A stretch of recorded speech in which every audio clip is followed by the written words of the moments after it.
Hello, this presentation has been created to go over how one can create a job description, and it'll offer some information on the process and what all goes into a job description.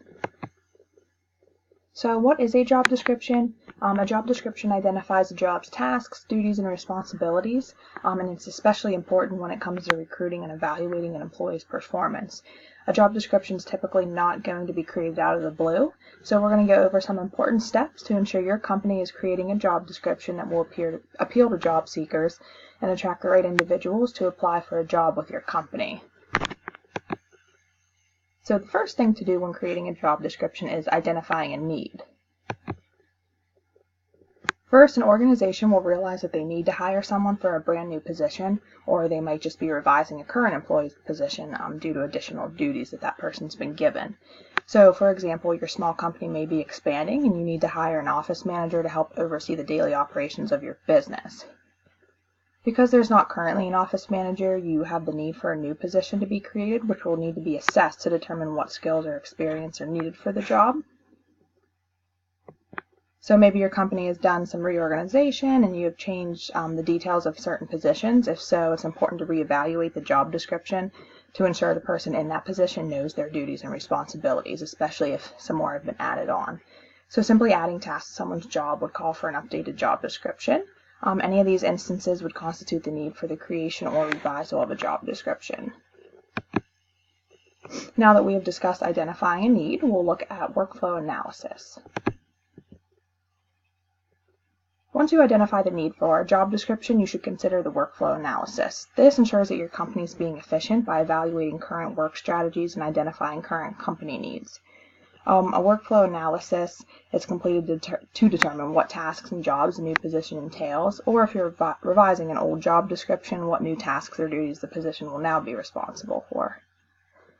By completing the workflow analysis, the manager or HR department will gain an understanding of the inputs, equipment, or desired work that's expected of the new position and the person working that position. So basically, the analysis can help the company gain a better understanding of what service the newly created position is to provide, and then determine what tasks and jobs should be assigned. So overall, a well thought out workflow analysis will help define the tasks, duties, and responsibilities needed with the new position. And then after conducting a workflow analysis, we will then conduct a job analysis.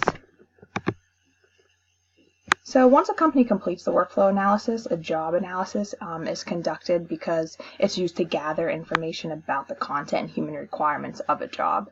So the job description consists of the job title, the position, the location of the job, duties, who they'll report to, and basically the overall workplace environment. Job specifications are part of the job description and are those items like education, work experience, and job responsibilities that go along with the position. We can also identify physical or mental demands of the job because this abides by the American Disabilities Act, and when somebody's looking at a job description, they're able to see basically what's expected of them to know if they are or are not able to do the job. So by conducting a job analysis, a company becomes aware of what they want to include on the job description. So now that we've identified a need, done the workflow analysis as well as a job analysis, then basically the responsibilities of the new position are determined, the job description can now be made. So we're going to review some key elements of the job description as well. So once the job analysis is conducted, we use the information that HR or management discovered to create a job description. The job description identifies the job's tasks, duties, and responsibilities. It includes the job specifications determined during the job analysis, such as the knowledge, skills, and abilities, education, experience, and mental and physical requirements needed to perform the job. So I've included a screenshot here of a shortened job description I put together that gives you a visual as to what components of a job description look like once organized onto one document. So please note the position title is first, followed by the Fair Labor Standards Act's exemption status. So in this case, this position would be exempt. The purpose is also included because that provides an overview of the job's overall function. Then the essential job functions are listed, followed by knowledge, skills, and abilities, and then education and experience that the applicant should possess to be considered qualified for the position. Physical and mental demands are included in a chart format to lay out what part of the day would be spent on things like standing or walking or decision making, so that an applicant knows what to expect. So in this case, one of the things, standing or walking, that's only going to be done about 25 to 49% of your workday in this office manager position. So please keep in mind, this can be created for a brand new position if you're hoping to bring it into your company, or it can be updated if an employee is given additional duties in the same position. It's just really important to ensure that a job description is accurate and updated when needed.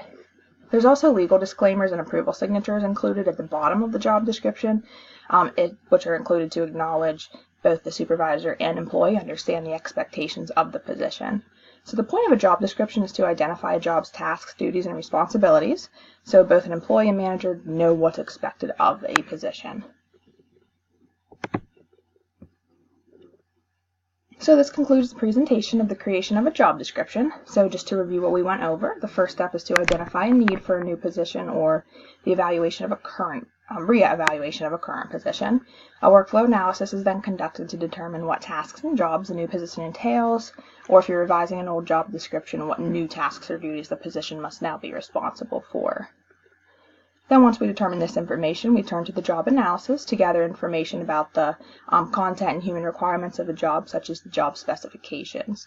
So finally, once all necessary information is gathered, we arrange it into a job description to outline the requirements of the job so applicants can see, so managers are aware, and even just so employees know what's expected of them. And then lastly, time could be allotted right here for questions. So thank you.